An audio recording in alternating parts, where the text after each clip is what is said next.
Well, hello everyone. Welcome back to Southeast Iowa Union Prep Sports Plus for Hello. September 25th, 2025. 9/25/25. And who powers us to be able to have these shows, Mr. Jack?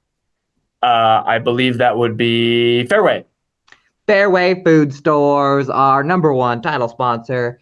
And sorry, I thought there might have been a live TPing, but the kids are in school, so uh Fairway Food Stores, Oh, all of our have you ever all been have you ever been victim of, of that there in Mount Pleasant? yes, I have. That's my dog. He's looking for him. He's like, I know this is the week. My wife teaches at Mount Pleasant, so it's not Uh, just the fact that I come to the sporting events, but we're kind of in a hidden little area. But we let him know that it's okay if you do it. Like, come to our house if you want. And our kids have been watching for him. I think Opie's on his toes. Everyone, just so everyone knows, he knows nice. because Opie has been looking at all our windows upstairs. He's probably seen people walking around with toilet paper. He knows something's going on. Anyway, Yeah. um, we're here. We're gonna talk a little football. We're gonna talk a little volleyball. We're gonna talk a little cross country. We're gonna go talk a little tennis. It's going to be a busy day. Let's start with football. And you know what? We should probably start with a team that won on their home field, and Jack was there. The Washington Demons hosted the Oskaloosa Indians in a battle, last non-district game. Jack, seemed like it was a one-sided affair. It was indeed. We broadcast it. You can go watch the replay of the game on the Southeast Iowa Live. It was a very entertaining watch. If you were a Washington fan, they won 42-7. Opened up the playbook a little bit. It was kind of refreshing to see a little bit more of an enhanced Washington offense after the Burlington game, where it was a lot more bottled up and a lot more of a rock fight. It wasn't anything extraordinary through the air.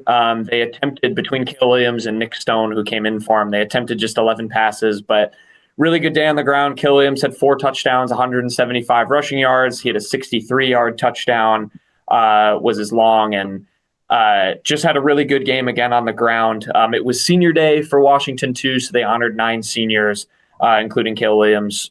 So that was cool. Talk to them about that and them getting like a senior day win. But yeah, offense looked really good. They tried a trick play. It was Cale Williams took a snap. It was a Liam Roberts jet sweep, and then he flipped it back to Nick Stone, who then tried to throw it to Williams. Oh, It was incomplete. They would have had a touchdown if it was just a little bit more on target.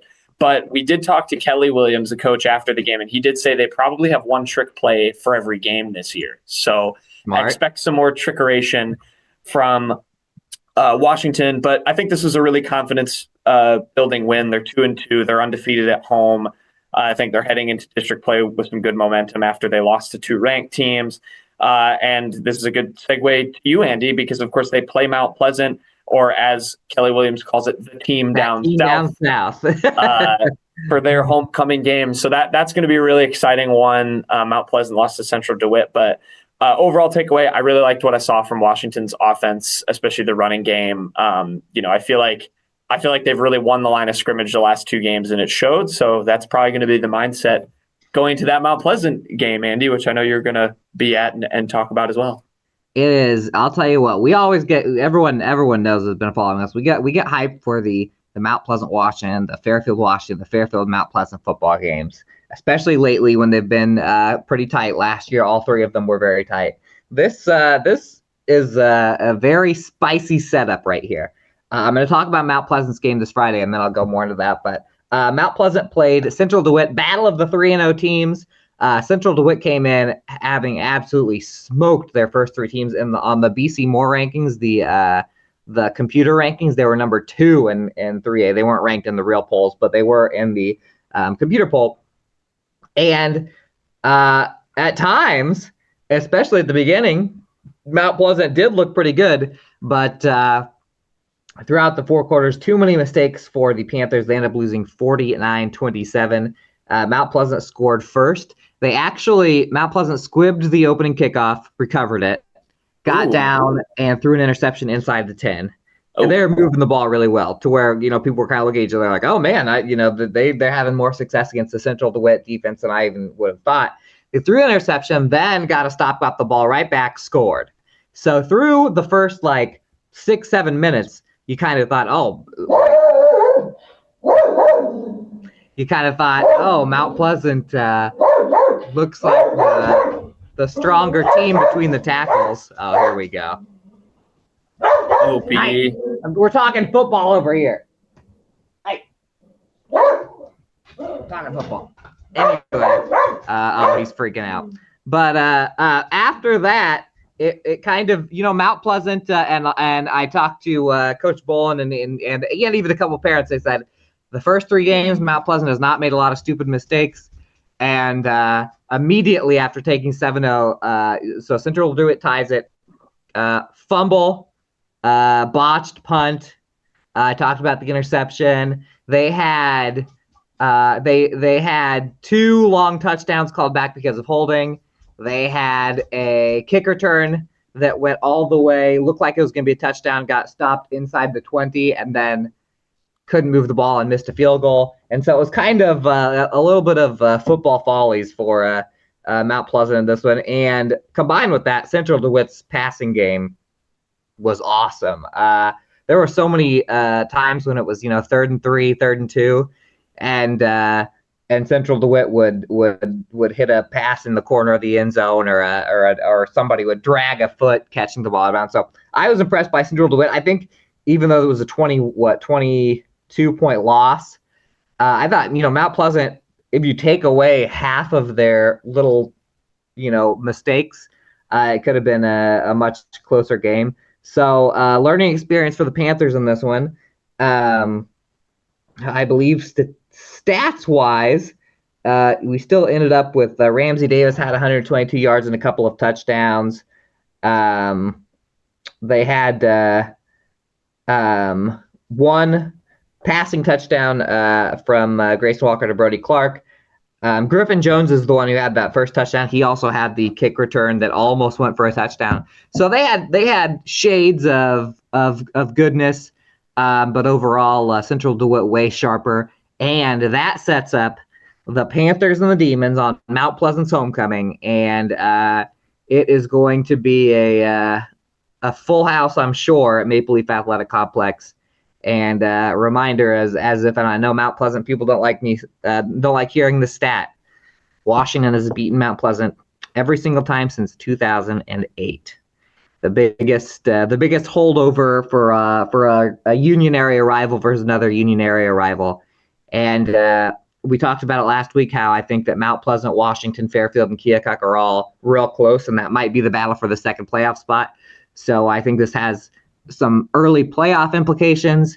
I think that it's like 110% motivation both ways. It's one of the biggest rivalries in the SEC, maybe the biggest football rivalry in the SEC. It's kind of hard. There are a lot of good football rivalries in the SEC, but it's all going down 7:30 at Maple Leaf on Friday night. I'm going to throw in one note too about on the Washington side of that game. It'll be really interesting with how their discipline is. There were a ton of penalties in the Oskaloosa game. The only drive that Oskaloosa scored, Washington got back-to-back unsportsmanlike conduct and face mask penalties that set up, and then Oskaloosa scored on the next play from the 7-yard line. So that was one thing Kelly Williams talked about. There were a ton of penalties in the first quarter. I didn't count all of them, but it was the most flags I've seen in a game in a long time. And so I think that'll be a good lesson for Washington going into what's going to be a pretty hotly contested game, to try and kind of keep their cool a little bit, especially on defense, because their defense has been good. And, that's what Kelly Williams said too, was if they can just keep the composure, otherwise they have no problem stopping people. And so that's going to be big against Mount Pleasant and their offense in that road environment. Yeah, I think that it's going to come down to plays like 3rd and 4, 4th and 2. I think it's going to be one of those field position games.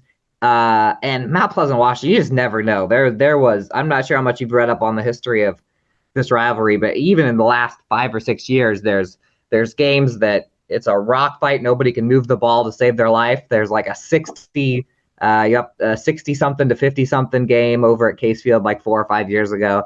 You just never know, but it always seems like wherever one team is, no matter what the records, the other team is usually it's rarely a blowout. Washington had a few years in a row where they were able to really put it on them, but I think last year kind of set the tone too. It was a nice close game, so should be fun. Should be very, very high octane, and as I said, I can guarantee that the stands on both sides are going to be overflowing. So that's our big fun game of the week, as you'd call it, between two Union area teams. We also had the Fairfield Trojans, who had scored 84 points in their first 3 games, and they had not gotten a win. And luckily, they were able to just put points on the board at will in Knoxville on Friday night.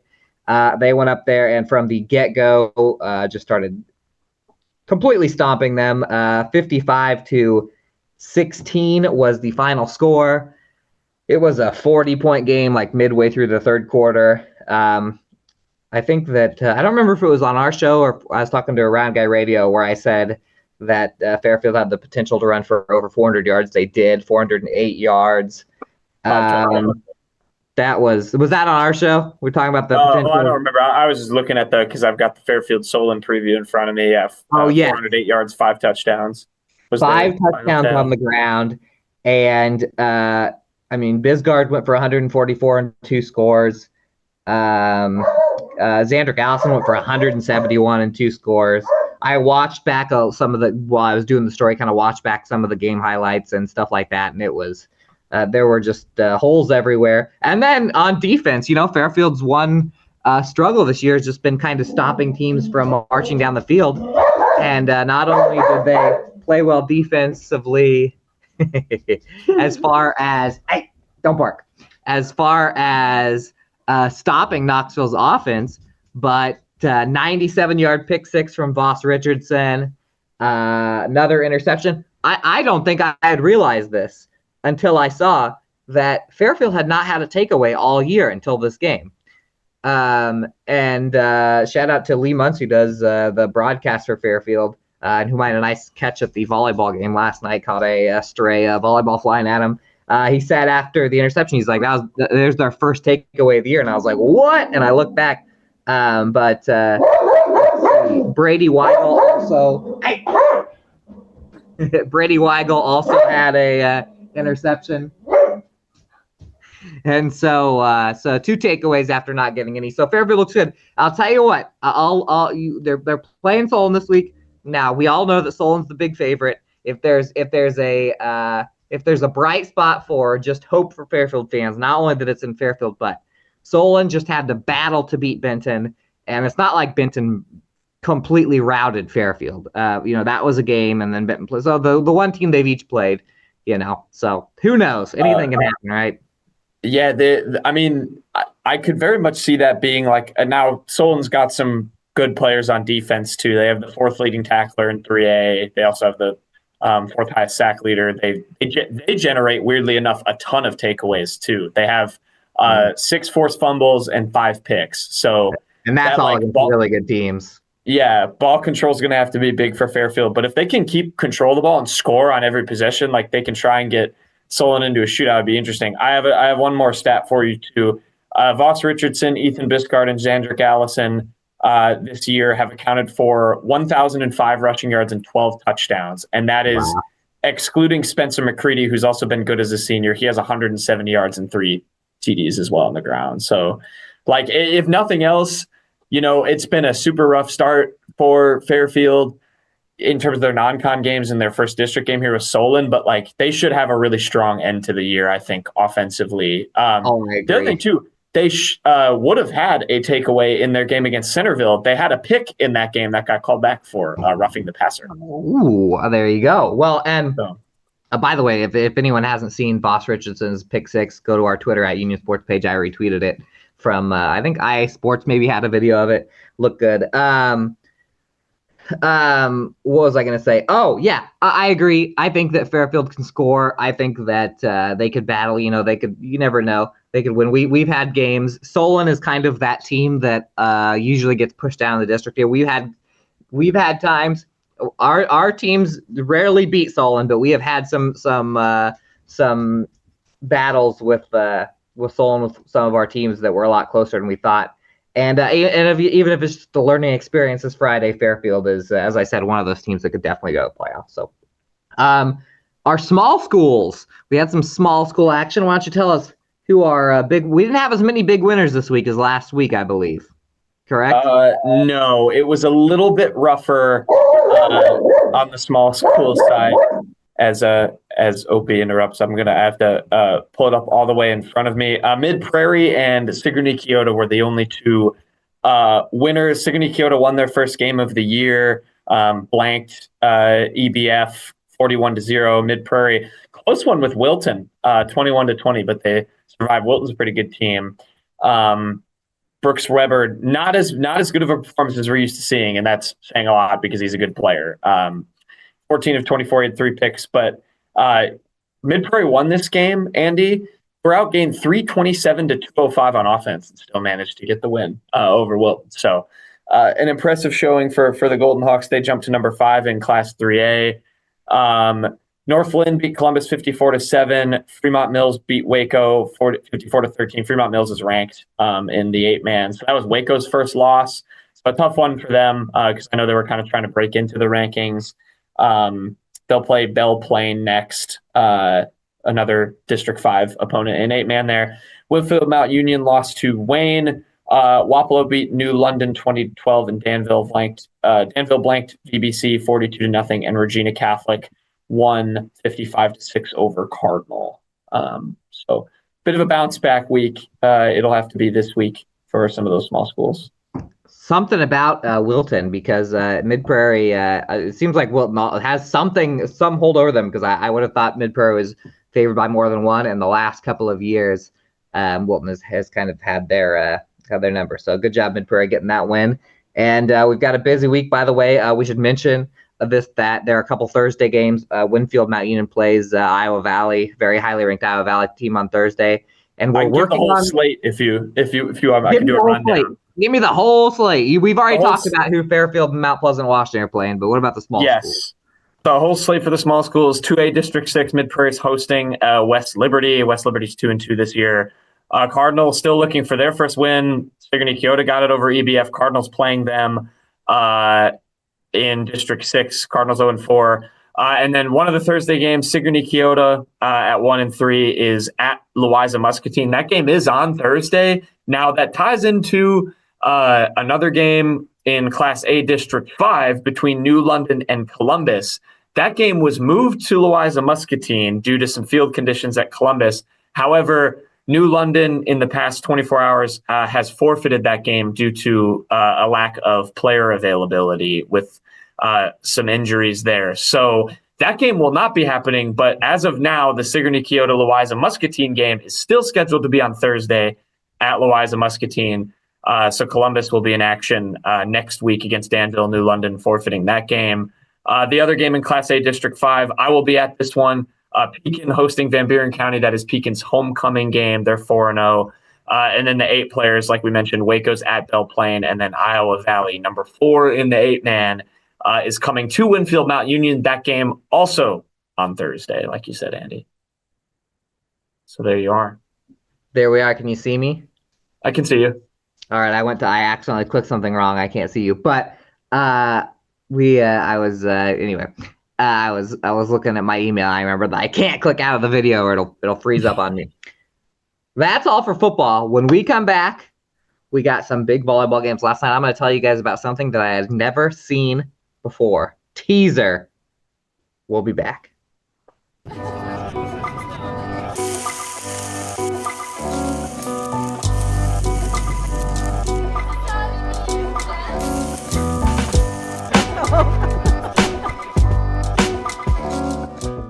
Introducing Hy-Vee Market Grill, where every meal is a delight. Start your day with our mouth-watering breakfast options and savor flavorful lunches with friends and family. Cap off your day with our delectable dinners. Hy-Vee Market Grill, where every moment is delicious.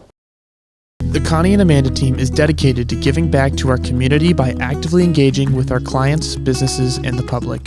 When it comes to helping you find your next home, investment, or commercial space, the Connie and Amanda team is here for you.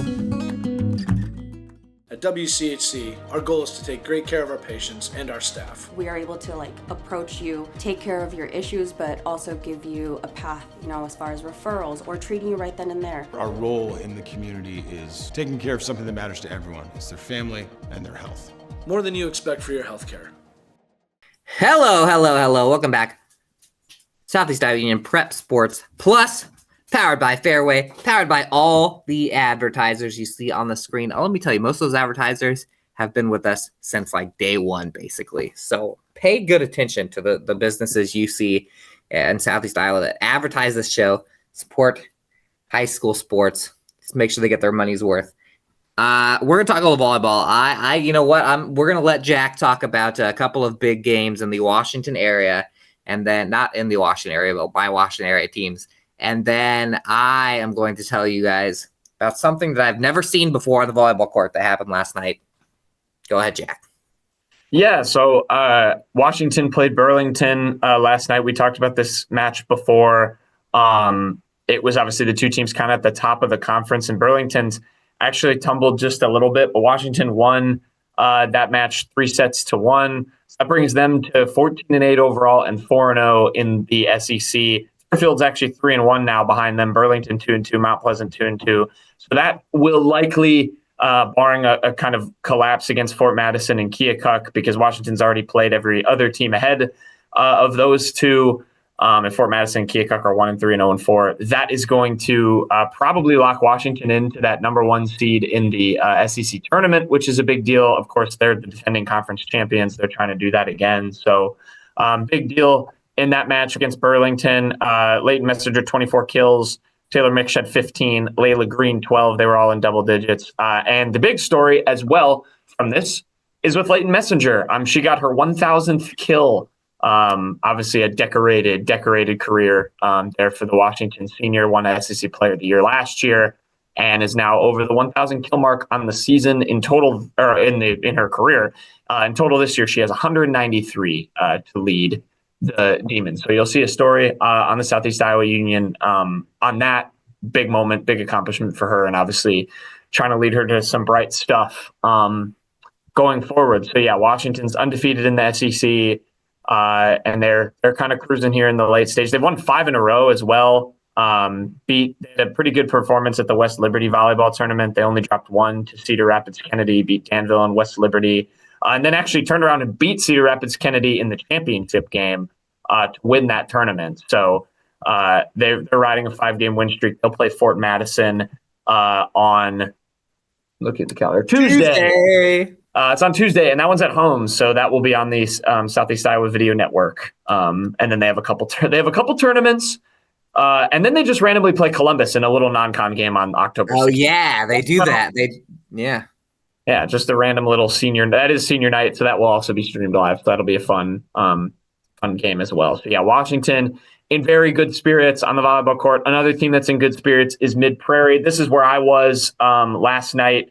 The Golden Hawks beat Durant. It was actually a little bit closer than I thought it was going to be, which is, I guess, a stretch if you want to talk with Mid-Prairie volleyball specifically, but it was 25-13, 25-18, and 25-15. Durant went on a couple of runs. They had a very scrappy game. I will give some credit to them. I believe was missing their best player as well. I have to still check on that, but Mid-Prairie still won. They're undefeated in the River Valley. They're the number 4 team. Bounced back in their last 2 matches after playing a bunch of ranked Class 4 and Class 5 teams in a tournament over in Iowa City. But just took care of business against Durant. Jovi Evans, 16 kills. Caitlin Harlan got 11. It was actually pretty cool. Ellie Callahan, one of the seniors for this team, she hasn't played a ton, but got in the last set and got 3 kills, which is pretty exciting. I talked to Jovi, Avery Helmuth, and Ellie after the match about that, and they were all very excited for her. So that was really cool. They will have senior night on Thursday against Alburnett Mid Prairie. So revenge game. Yeah, revenge game for football, of course. Yeah, Alburnett upset the football team, so volleyball trying to take a little bit of revenge there. So yeah, both Washington and Mid Prairie are looking pretty good as we get into the home stretch of the regular season. But all of that aside, Andy, I'll throw it over to you because you had quite the story. It sounds like at Mount Pleasant for volleyball. I did. I have this pencil because I was going to pencil in Washington versus Fairfield in the last game of the round robin SEC tournament because you can go ahead and count on that one happening after what happened last night. Fairfield Mount Pleasant, the volleyball rivalry, war on 34 at Mount Pleasant Community High School. A lot of wild stuff happened. It was a crazy atmosphere because there was a cross-country meet going on, which we'll talk about in a while. But on the volleyball court, Trojans take out the Panthers in a thrilling 5-set matchup. And let me breeze through the first two. And if I were to talk details, this would take forever because every single one of the first 4 sets, at least, were back and forth, entertaining. The first 2 sets were nobody was within more than 4 points of each other. First set went 25-23 to Fairfield on a it was actually 23-23. Maddie Martin got a kill to make it 24-23, and Fairfield won the next points to make it 25-23. Set 2 was tied at 20-20, and it was only a 23-22 lead for Mount Pleasant. Scored the last couple, and a Addison Clark kill ended that one. So it's 1-1 here. And set 3, Mount Pleasant was leading by 6 in set 3. Fairfield started scrapping back, kind of started to chip away at the Mount Pleasant momentum. This thing was 23-23 and then 24-24. The big swing match. Next point just goes off the line for Mount Pleasant, which gives Fairfield the 25-24 lead. Need one more, and the what I would say is probably the best and most unlikely save that I've ever seen with my own bare eyes in a volleyball happened. A Mount Pleasant spike went off I think a dig attempt for Fairfield. I believe Faith Jones was running almost all the way into the crowd to save a ball that had went like if you're on the basketball court, it's like going towards the corner, like the baseline / side, way away from the net. She saved it enough to send it down the baseline, the back baseline, and Isabel McCready sprinted over.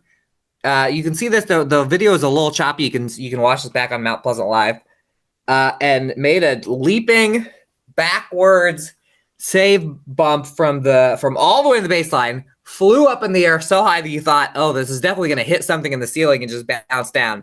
Somehow avoided everything and fell down directly on the net, like as close as it possibly can, hung there for a second and died and rolled over the Mount Pleasant side of the net. And I think when it actually landed, it was probably directly under the net. It was such a perfect ball that killed on the top of the net and died over. And it was pandemonium when that happened, because not only was it an insane save and just insane that the ball would land in that exact perfect spot, but obviously it was the game winner in a swing game, and it was crazy. I believe that the picture I'll use is probably them celebrating after she did that. I'll have to go through. I'm still going through my pictures of that game, but. That was the swing game. Now Fairfield then led the game. That was my teaser, by the way. That was the one thing I've never seen something that perfectly from that far out in a volleyball game land in such a perfect spot. Now Fairfield was leading the 4th set early. They had all the momentum. Obviously, that's a huge momentum shift. Mount Pleasant came back and really started to feel their groove. Won the 4th set 24-17. So now here we go. Mount Pleasant's got the momentum again. 5th set, all Fairfield. They won 9 of the first 10 points. They take it. Mount Pleasant did cut it all the way back to 4, but take it 15-7 in the 5th set. Fairfield escapes Mount Pleasant with a 3-2 victory. their second 5-set victory in SEC play.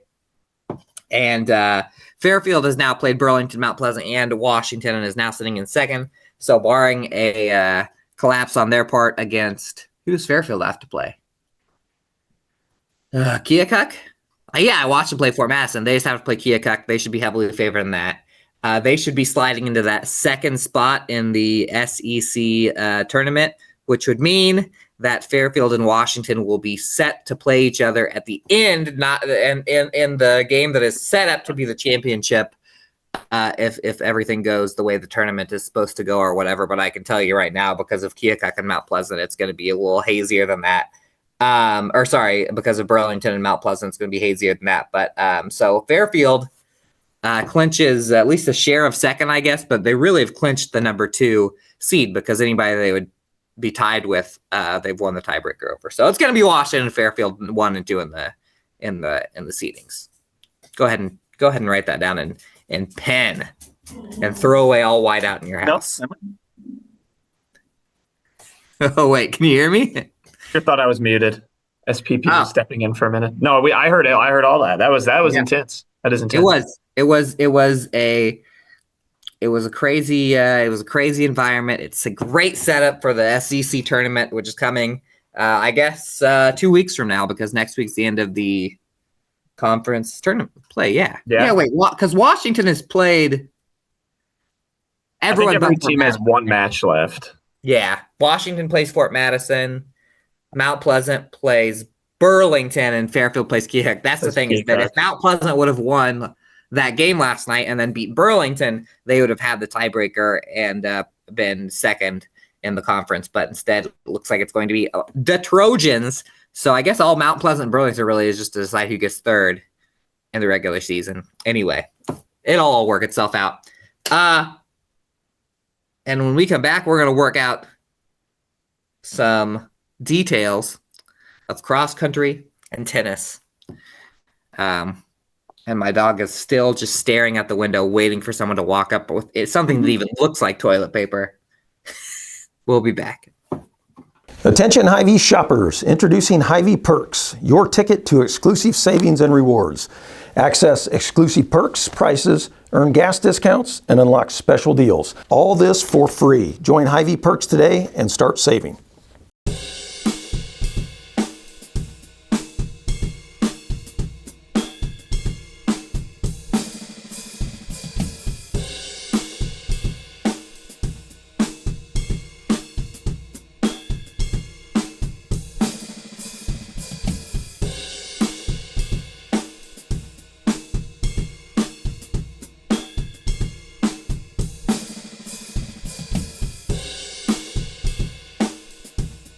At Seafirst Credit Union, we're all about making connections, like how we connect you to that dream vacation with a savings account designed to help get you on the flight there. Connect with Seafirst today and see why together is better. Hey, you want to see something really scary? 3 chills and things that go bump in the night.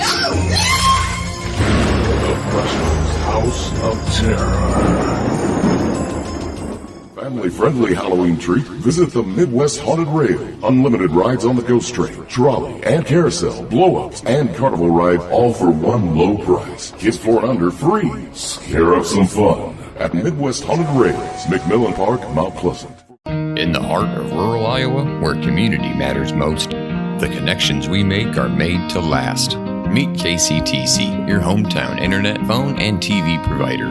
At KCTC, we're not just about technology, we're about people. Our dedicated team are your neighbors, committed to bringing you top-tier services right where you live. We believe in giving back to the community that raised us. Experience the power of a real connection with KCTC. Join us in building a stronger, more connected Southeast Iowa.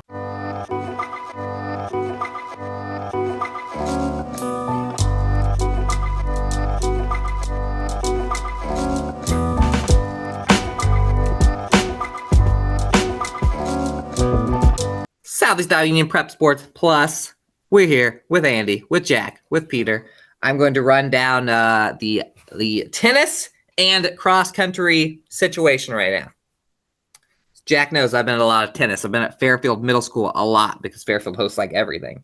So big news from last week, which it almost seems like we should have already talked about it on this, but because it happens on Wednesday, we already do the taping.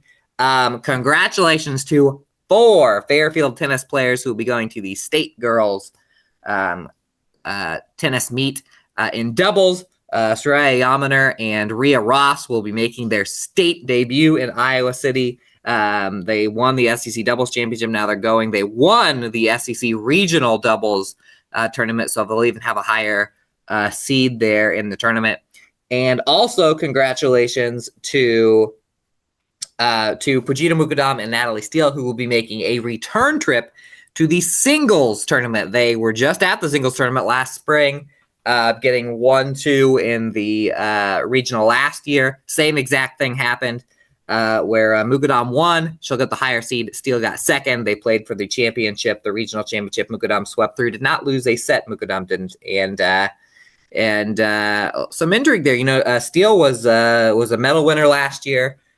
She actually finished better than Mukadam did. So they're both gonna go give it their all. But guess what? That is not all for Fairfield Tennis, because after this taping, I will be going to Fairfield Middle School. Well, here in about an hour and a half, where they'll be playing Comanche in the regional semifinals. Now, if you're watching this and Fairfield has already won the regional semifinals, which will be on our Twitter at Union Sports page, they will play on Saturday, likely against Central DeWitt in the state qualifier match at Fairfield Middle School. I believe that's a noon start. So as long as there's no huge upsets here on Wednesday, and you'll be able to check it because you're watching this on Thursday, that means it already happened, the semifinals. Huge matchup between Fairfield and Central DeWitt. Probably two teams, from what I can see, there are two teams that probably already have the talent that they should be state teams, but Eastern Iowa is very good at tennis. It's going to be a clash of the Titans, assuming that no one gets upset. But just so everyone knows, Fairfield's big time favorite over Comanche today, the thing I'm going to, and then Central DeWitt has already beaten the team they're playing like 7-2. So that's what's going on tennis. Also, Jack, I got to see some cross country last night. You got to do the Fairfield meet. I was at Mount Pleasant last night. Talked to a couple of our local stars. First off, in the girls race, Mount Pleasant freshman Avery Fedler in her first home meet. And let me tell you, she won this, but it was a battle. It was Avery Fedler and Avery Rump from Fort Madison were neck and neck. It was very funny because everyone was just cheering, "Come on, Avery, let's go, Avery, you can do it, Avery," because they're both got the exact same name. For Avery. Huge day for Avery. Huge day for Avery. As an Avery on Avery battle, and I mean they were neck and neck the whole time. Rump had she had just run sub 19, beat Iris Dahl by like 25 seconds. Those two are always going back and forth. And so it's weird in cross country when you've got kids that are this good, and we've got a few in the area that are so good. It's almost like they'll be going on streaks where they'll be like 15 seconds faster or slower than usual. And Avery Rump has been running very well. I'm looking at the cross country results right now. And so I got to talk to her. She got a big win. And then our top big school runner was Silas Hewlett of Mount Pleasant. Washington was not in this one. And then shout out to Jude Dykstra for taking the boys race for Waco, a ranked Waco cross country team, by the way. Jude went one-on-one with Mediapolis' best runner. It was the exact same thing where it was two kids that were right next to each other the entire time. And he pulled through, won by just a couple of seconds. It's Waco's Jude Dykstra. So, and by the way, a former Mount Pleasant runner, so he knew that course a little bit. So a couple of victories for local runners last night in Mount Pleasant. We're kind of getting into that. We're kind of getting into that part of the schedule where they're kind of not done, but they don't run as far away. They'll start running against each other. Washington's got their big meet coming up. Conference is not very far away during the fall. It kind of sneaks up on you. So we're going to be seeing a lot of our teams our big school teams and our small school teams running against each other here in the near future. So that's what's going on in tennis and cross country. Keep watching, keep reading, keep seeing our Twitter at Union Sports page because we have a busy end of the week, Jack. So busy. We do indeed. That Washington Cross Country Invitational will be a big day. That is also Washington Fort Madison volleyball. So a lot of you got the double that day. I do. Ooh, interesting. Yeah, it was a double for me last night because both those are at Mount, but at least mine was at the exact same place. Yours is a little not too far away from each other, the golf course in Washington High. By the way, I should mention also see you guys at the Southeast Iowa Super Conference pool play sites on Thursday. Jack will be at Waco. I will be at New London. So, Jack, who do you have over there? You got Hillcrest, Waco, and Van Buren? Yes, Hillcrest, Waco, and Van Buren. West Burlington, Notre Dame, I believe, is the other team. Look at that. And, yeah. And that should be a pretty competitive, nice little battle. I have more of it's a little spread out because Holy Trinity is there. It's at New London. Holy Trinity is the conference favorite. New London has struggled this year. Let's see if they can bounce back. New London usually a perennial team in the finals, and then Winfield Mount Union and Danville will both be there. By the way, just a reminder to everyone: the top two from the 4 sites will meet on Saturday at SCC to decide who is the Super Conference champion. One of the biggest events. We don't have as many favorites this year as we have in the past. There's been years where we had like the 2 seed. Van Buren County, the 4 seed, sneaky 4 seed in the Super Conference. So we'll see how that all works out. So basically, keep an eye on the Twitter, keep an eye on the show, keep both eyes on the newspaper because we're in busy season. And that's it. You got anything else to say, Jack? No, I'm excited to find out who's going to win the Super Conference in volleyball, and excited to get back on the broadcasting chops next week. It'll be a fun week of football for Friday, but no home events for Washington this week. So it was a bit of a quieter week on the broadcast schedule, but we'll be back next week. But yeah, excited to see Pekin again too. I want to see how many 1-play touchdowns they get. They had 2 the last time I was there. Everyone say hi to Jack at Pekin, Van Buren, and Fairfield Solon. I'll be at Mount Pleasant versus Washington, and there we go. And I'm going to see some powder puff. I might see Winfield Pleasant. We'll be everywhere. If you're at a sporting event, just look for us. We're going to be everywhere this week, and look for us next week on same bat time, same bat channel. Oh, hi, Opie. You going to stop barking now?